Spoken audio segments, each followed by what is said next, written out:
Okay let's start without wasting time. कल हम लोगों ने देखा था कि 15,800 के स्ट्रेडल बने होते हैं, 33,300 के स्ट्रेडल बने होते हैं। आज मार्केट ने क्या किया था, अभी हम लोग चार्ट पे देखेंगे, एक सडन स्पाइक मॉर्निंग में दिखाया, मिस हो जाता है ऐसा स्पाइक कभी भी, तो हमेशा रिवर्सल की तरफ प्लान करना चाहिए। जैसे हमने देखा था मॉर्निंग में ही बोथ साइड अपॉर्चुनिटी मिल सकती है, ठीक है। हम लोग रिवर्सल के लिए प्लान कर रहे हैं, ठीक। Before signal we will not sell, अभी सिग्नल भी दिखाऊँ कहाँ पे आया था, ठीक। एक ट्रेंड लाइन बन रही थी और ट्रेंड लाइन टूटी थी। अभी देखते हैं अपन लोग कि कैसा आया था। हीरो जीरो भी बन सकता था, वो भी देखते हैं वो क्यों नहीं बना, वो भी चीज़ देखेंगे, ठीक। सबसे पहले अगर आप देखो, मार्केट खुला समवेयर अराउंड यहाँ पे, और खुलते ही मार्केट ने एक सडन स्पाइक दिखा दिया, मतलब एक तेजी से। अगर आपको ये दिख रहा है, रेजिस्टेंस का जोन भी था। हम लोगों ने कल क्या कहा था, अगर आप बाइंग भी साइड जा रहे हो 860 के ऊपर भी, तो आपको मल्टीपल रेजिस्टेंस मिल रहे हैं, है ना। ये चीज़ हम लोगों ने देखा था। अब हम लोग ना बाइंग की साइड नहीं जा रहे थे, हम लोग सेलिंग की तरफ जाते थे, रिवर्सल प्लान कर रहे थे, ठीक। मिस हो गया था बाइंग। अब अगर आप देखोगे, ये एक ट्रेंड लाइन बन रही थी, जो मैंने आपको अभी शीट में दिखाया था कि ये ट्रेंड लाइन ड्रॉप कर लो, टूटेगी तो नीचे दिखेगा। ये ट्रेंड लाइन टूटी आपकी, ठीक। प्लस मार्केट 15,800 के नीचे सस्टेन करने लगी। अगर मैंने कल भी बात बताई थी, अगर 15,800 के नीचे सस्टेन करेगी तो फिर हम लोगों को नीचे की तरफ देखने को मिलेगा, बिकॉज मेक और ब्रेक लेवल है 15,800।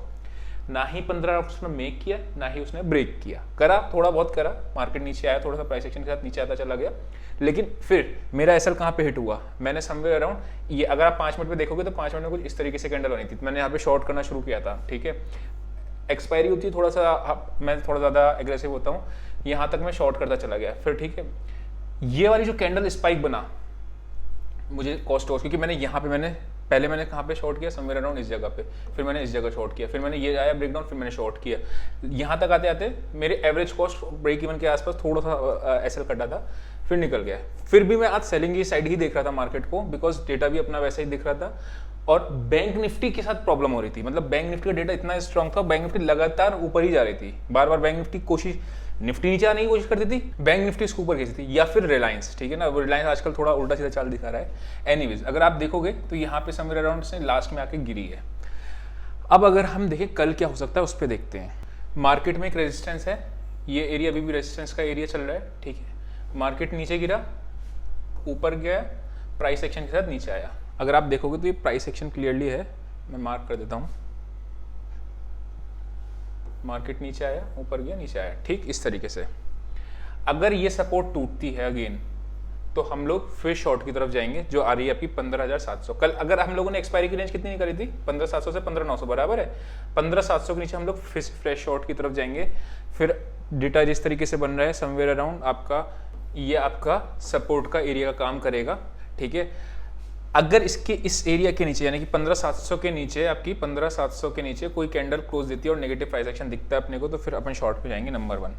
नंबर 2 चीज़ क्या होता है, मार्केट साइडवेज को लेगी, हम लोग बाइंग जो करेंगे ना, जैसे ये कैंडल है, अब अगर आप देखोगे तो ये कैंडल ऊपर सस्टेन करी थी 15,860 के ऊपर, ठीक है। एक कैंडल क्लोज दिया, लेकिन this is a false breakdown. मैं अभी हम लोग देखेंगे अब आने वाले सेशन में, सैटरडे संडे में भी, जिसमें हम लोग फॉल्स ब्रेकआउट डाउन को कैसे अवॉइड कर सकते हैं। एनीवेज, अगर आप देखोगे this is a bearish flag pattern, ठीक है। मार्केट ने अगर किसी तरीके से थोड़ा बहुत करा, ऊपर गया, देन बेयरिश बनाया, तो अपन लोग प्राइस एक्शन भी मिल जाएगा अपने को, सेल की तरफ साइड जाएंगे। बाइंग अपन लोग करेंगे 15,860 के ऊपर ही, नंबर 1 केस, क्योंकि 15,860 आपका ये मल्टीपल रेजिस्टेंस है। या फिर मार्केट नीचे गिरता है, गैप डाउन खुलता है, किसी भी कारण नीचे आता है, और नीचे के आने में आपका वही 3 चीज़ें जो हम लोगों ने देखा था, ये ट्रेंड लाइन ड्रॉ करोगे, नंबर 1। नंबर 2 आपका नीचे के लेवल पे कंसोलिडेट करना शुरू कर दे, एंड आपका ब्रेकआउट दे दे, ठीक है, ब्रेकआउट, ठीक, या फिर डब्ल्यू पैटर्न बना दे, ठीक है, इस तरीके से। तो अपने को बाइंग की साइड जाएंगे। तो बाइंग साइड अपने को क्लियर हो गई। एक बार वन डे चार्ट देख लेते हैं कि वन डे चार्ट में प्राइस एक्शन कैसा बन रहा है, बिकॉज अगर आप मोटा मोटा देखोगे तो मार्केट एक रेंज में फंसी हुई है।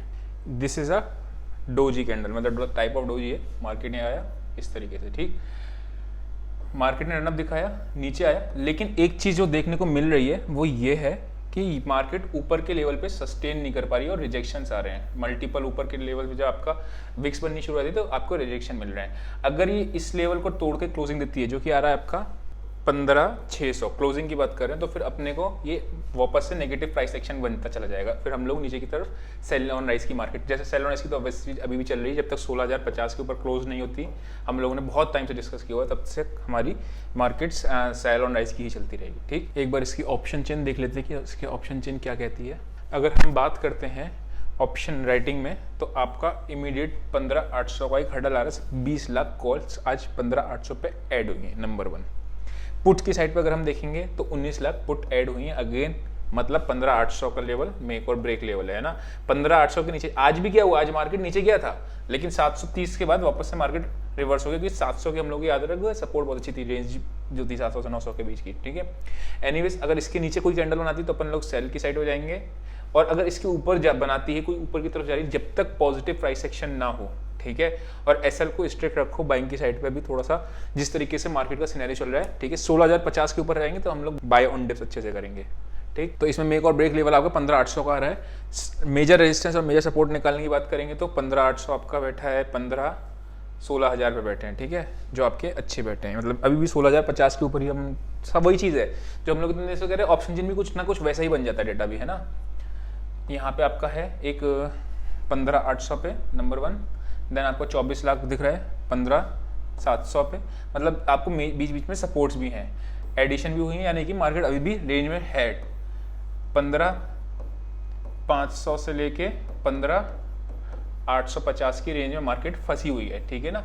इसी 300-350 पॉइंट में बहुत, मतलब ये बहुत नैरो रेंज है। 300 पॉइंट की निफ्टी की अगर रेंज की बात करूँ तो बहुत नैरो रेंज मानी जाती है इतने दिनों के बेसिस पे, ठीक है। एक बार हम लोग बैंक निफ्टी का भी देख लेते हैं, बैंक निफ्टी क्या कर रही है। बैंक निफ्टी का मुझे थोड़ा सा सरप्राइज लगा था, क्योंकि बैंक निफ्टी का मैक्रो कोई रीज़न नहीं था बढ़ने का। अगर आप डॉलर्स की बात करो, डॉलर भी बहुत मतलब मजबूत हो रखा है, रुपया कमज़ोर हो रखा है, इसलिए बाइंग का थोड़ा सा मुझे जब मॉर्निंग में ऊपर भी जा रहा था तब भी मुझे बाइंग की साइड में कंफर्ट नहीं आ रहा था। एनीवेज मार्केट क्या है, अगर आप देखोगे तो एक प्राइस एक्शन है, अब इसने ऊपर क्या है, अगर ये मार्केट प्राइस एक्शन के साथ नीचे जा रही है तो दिस इज सॉर्ट ऑफ आपका दिख रहा है हेड एंड शोल्डर भी मान लेते जो हेड एंड शोल्डर कहते हैं, ठीक है। ये लेवल निकल के आ रहा है आपका 33,100। कल भी हम लोगों ने रेंज यही बनाई थी कि 33,100 से 33,500 की रेंज एक्सपायरी की हो सकती है ना। तो 33,100 है सेफर साइड। हम लोग जब 33,000 के नीचे क्लोजिंग दी जाएगी तो हम लोग एग्रेसिव सेल की तरफ जाएंगे। सेल ऑन राइज तो चल ही रहा है मार्केट, ठीक। अभी छोटे टाइम फ्रेम पे आते हैं हम लोग, कल क्या कर सकते हैं वो देखना है। यहाँ पे आपका सपोर्ट आ रहा है, ठीक है। ये मार्केट में आपका प्राइस एक्शन नेगेटिव है। पहला शॉर्ट लेवल अगर जो लोग स्कैल्पिंग करते हैं वो इसी लेवल के नीचे कर सकते हैं। एक भी कैंडल 5 मिनट 10 मिनट की क्लोज होती है, ठीक है। एक तरीका तो ये होता है। दूसरा तरीका क्या होता है, मार्केट ऊपर आई और इस वाले हाई को रिस्पेक्ट किया एंड देन मार्केट नीचे आई, तब हम लोग सेल की तरफ जाते हैं, ठीक। पहला स्कैल्पिंग वालों के लिए 33,200 टारगेट होगा जो लोग स्कैल्पिंग करते हैं, और 33,200 के नीचे कोई फिर नेगेटिव प्राइस एक्शन बनता है तो फिर हम लोग फिर शॉर्ट की तरफ जाएंगे, ठीक है। 33,000 पे देखेंगे कितना पुट राइटर बैठा है, अगर बैठा होगा पुट राइटर अच्छा तो फिर उसमें प्रॉफिट भी बुक करेंगे। अगर आप देखो बाइंग की साइड हम लोग तभी जाएंगे जब मार्केट नीचे आया, ऊपर गया, नीचे आया, ऊपर गया, दिस इज कॉल्ड डब्ल्यू, ठीक है। यानी कि आपका निकल के आ रहा है 33,600 के ऊपर। कल भी हम लोगों ने क्या कहा था 33,450 500 के आसपास अगर क्रॉस करती है तो 600 650 तक जाएगी। लेकिन मॉर्निंग का ट्रेड आई डोंट थिंक किसी को ये वाला ट्रेड मिला होगा, मिला भी होगा तो अच्छी बात है। सिंपल है, बैंक निफ्टी में तो कोई दिक्कत ही नहीं है, एक रेंज में फंसी हुई है। ये रेंज जिधर की भी साइड टूटेगा अपन लोग बाइंग या सेलिंग की तरफ जाएंगे, सिंपल। अब दूसरा तीसरा केस क्या होता है, गैप अप खुलता है या गैप डाउन खुलता है। अगर गैप डाउन खुलेगा तो देखना ये वाला जो एरिया है ये आपका रेजिस्टेंस की तरह काम करने लगेगा। अगर गैप अप खुलता है तो ये वाला एरिया आपका सपोर्ट की तरह काम करने लगेगा। अगर किसी कारणवश रेंज में आ जाती है वापस से तो फिर हम लोग वापस से स्ट्रेडर स्ट्रेंगल शॉर्ट की तरफ जाएंगे, ठीक है। एक बार इसकी भी ऑप्शन चेन देख लेते हैं। बैंक निफ्टी में अगर हम बात करते हैं तो मेजर जो रेजिस्टेंस आ रही है हम लोगों ने क्या किया 33,600 के ऊपर बाय करेंगे अगर बैंक की साइड जाना है तो, क्योंकि ये आपका आ रहा है रेजिस्टेंस का एरिया 33,500 यानी कंफर्म कर रहा है, ठीक। नंबर 1 33,500 पे पुट राइटर्स ऑलरेडी ट्रैप्ड हैं, इसलिए अपने को थोड़ा सा सेल साइड पे फेवरेबल दिख रहा है। लेकिन आप देखोगे 33,000 पे भी पुट राइटिंग ऐड हुई है, तो मतलब अभी भी रेंज में फंसने की थोड़ा सा प्रोबेबिलिटी है। जब भी रेंज से बाहर निकलती ना, एक चीज़ हमेशा याद रखना, मान लो आपका कोई मैंने आपको ऑप्शन चेन एनालिसिस वाली वीडियो में भी बताया हुआ ये चीज़, आपको देखना आई बटन में लिंक मिल जाएगा, ठीक है, या आपको इधर दिख रहा होगा इमेज, डिस्क्रिप्शन में भी डाल दूंगा। वो रेंज टूटने के बाद कंफर्मेशन कैसे मिलती है वो आप उसमें पता चल जाएगा, ठीक है। जब इसकी रेंज टूटेगी ना, लेट से मान लो 33,000 टूटता है नंबर 1, तो आप एक चीज देखना यहाँ पे कॉल राइटिंग और एडिशनल हैवीली होनी शुरू हो जाएगी नंबर 1, और ये वाले लोग भागने शुरू हो जाएंगे। अगर नीचे की रेंज टूटने की मतलब जो लोग कहते हैं ना फॉल्स ब्रेकआउट आता है, फॉल्स ब्रेकडाउन होता है, वो कैसे बचे, तो ऑप्शन चेन एक बहुत बढ़िया सोर्स होता है उसका। सेकेंडली अगर आप इसकी बात करते हैं 33,500 पे अगर ऊपर की साइड तोड़ता है तो ये वाले जो होते हैं ये कवर होना शुरू हो जाते हैं, और यहाँ पे ज़्यादा हैवीली कॉल राइटिंग नहीं होती है नंबर 1। ट्रेंड स्ट्रॉन्ग होता है, वीक होता है, उससे आप आइडेंटिफिकेशन पता चलता है, और ये वाले पुट राइटर्स आपके एडिशनल ऐड होने शुरू हो जाते हैं, ठीक है। तो अभी भी रेंज जो है 33,000 33,000 मान लो मोटा, अगर वाइडर रेंज लेना है 33,000 से 33,500 की रेंज है, ठीक है। जिधर की साइड ब्रेकआउट ब्रेकडाउन देगी उधर की साइड ट्रेड लेते हैं। कभी फॉल्स ब्रेकआउट दे दिया या फॉल्स ब्रेकडाउन दे दिया तो एसएल में निकल जाना, ठीक है। स्कैल्पिंग इन बिटवीन कर सकते हो। अब जो लोग स्कैल्पिंग करना चाहते हैं वो कैसे करें स्कैल्पिंग?